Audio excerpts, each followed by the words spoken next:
Welcome to Fibocan's YouTube channel. You have done the right decision in your life by coming into Fibocan's YouTube channel.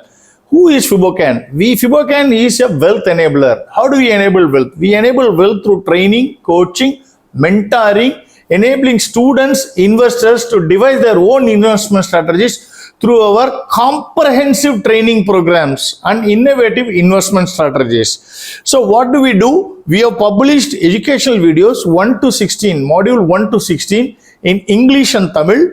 The modules that start from basics of banking, capital market, investments, how to do investment, technical analysis, options, futures, then strategies of options and futures, and finally income tax on derivatives.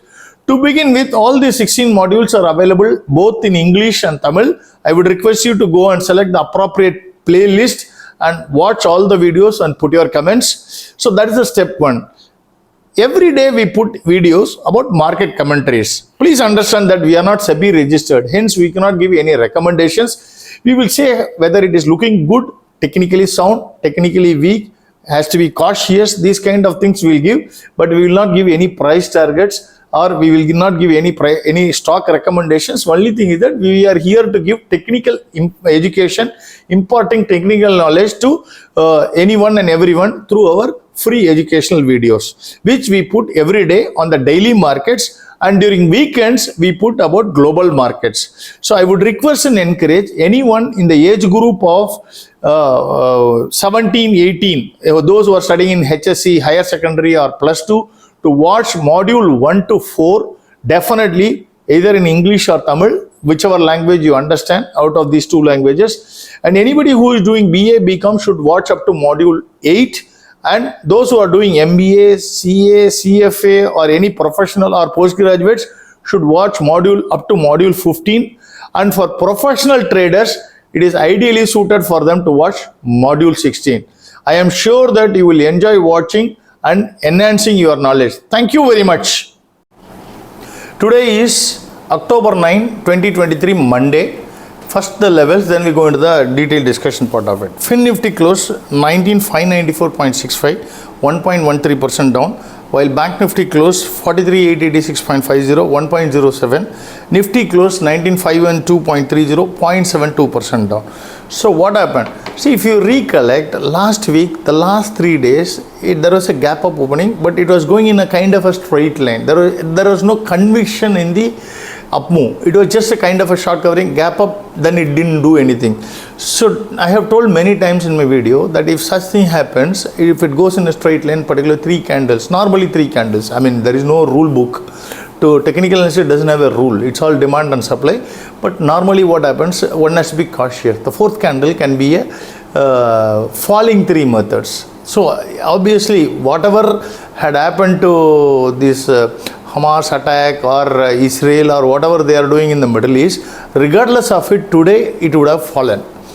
But this kind of fall was definitely due to that, and market is in kind of a confused state with a fear set in and in a downward spiraling mode. So it was in a downward spiraling mode, but yes, the 3 days people thought that it is going up. It is not going up, it was just a short covering, hence it has to fall. But this fall, today how it opened, on Friday particularly FinNifty closed a solid green candle. Today it opened below the low of Friday's candle. That is a kind of a kicker type of a candle. So normally such thing happen only when there is an unforeseen event or unforeseen new event had happened which is overriding the existing one. Otherwise the fall would have been there, because it was not able to decisively cross above the 100-day moving average last week. So hence the fall was expected, but definitely this kind of fall was definitely triggered due to the global crisis. Hence one has to be extremely cautious. At the outset we want to set this. So Nifty and BankNifty also going down, and it is clearly on a downward trend. When you see the up move it formed in the month of September, the highs it touched, from there it's kind of a wave kind of a thing, it is going down nicely. Hence one has to be careful. This channel it has to break and it has to start a new upward channel. Till that happens, it is better to be cautious and cautious, and with the overnight events anything can happen. Hence it is better one place extremely careful in this kind of markets. Right.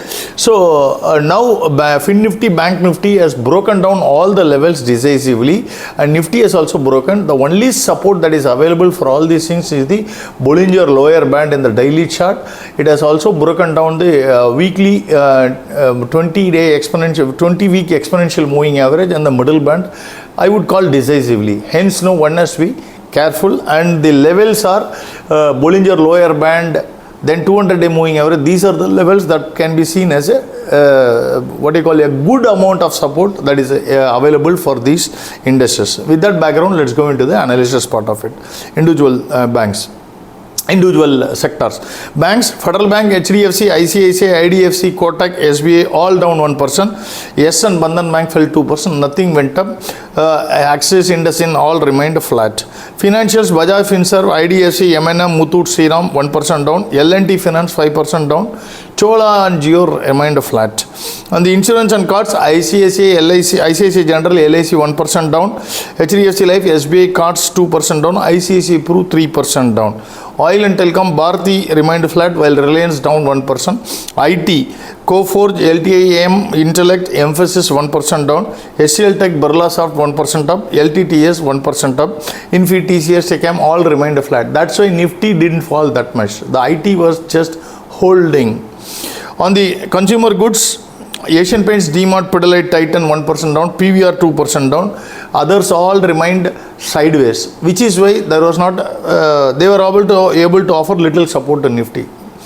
On the automobiles, Bharat Forge, Maruti, Tata Motors 1% down, M&M and Motherson 2% down, TVS Motors 1% up. Metals, it is a down day for metals. Hindalco, Jindal, JSW 1% down. NMDC, Vedanta, Tata Steel 2% down, SAIL 3% down.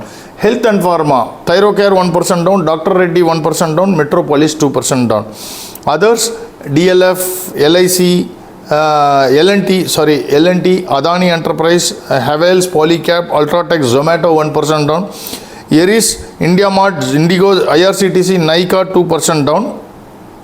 Godrej and APL Apollo 3% down. Jubilant Food moved up by 1%. MCX had an up move of 2%. So, and Delta Corp 3% up. I don't know one thing. Okay, MCX, because they were going to new software, it went up by 10%. Then there is Madras Court, High Court, and SEBI asked them to hold. Then it went down by 5%. I don't know. New software. If a business is going to implement new software, is it a magic wand that's going to change the business? I really don't know. So hence, no one has to be careful in this kind of erratic movements for no reasons. I would call this as a no reason. There is no business progressive business growth that is going to happen because of moving into new software. Yeah, probably it is going to bring stability, reliability and predictability.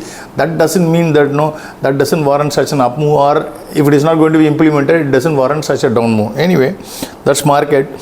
So with all these things, what do we expect for FinNifty expiry? What is the support and resistance that one can think of? So probably the weekly middle band will act as a resistance because it is decisively below that, for at least for this week. So that's currently at 19,850. As I have many times told, these are all dynamic levels. Hence, people have to look what is the level, and accordingly they have to look for. But yes, that should act as a resistance. And support, I think the 200-day moving average is something that is something which should hold, because there is no visible support seen below that. The Bollinger lower band is above this. If that is also broken down, then this is the only resort. Hence, 200-day moving average, which is somewhere around 2174 or 173 levels. Thank you very much.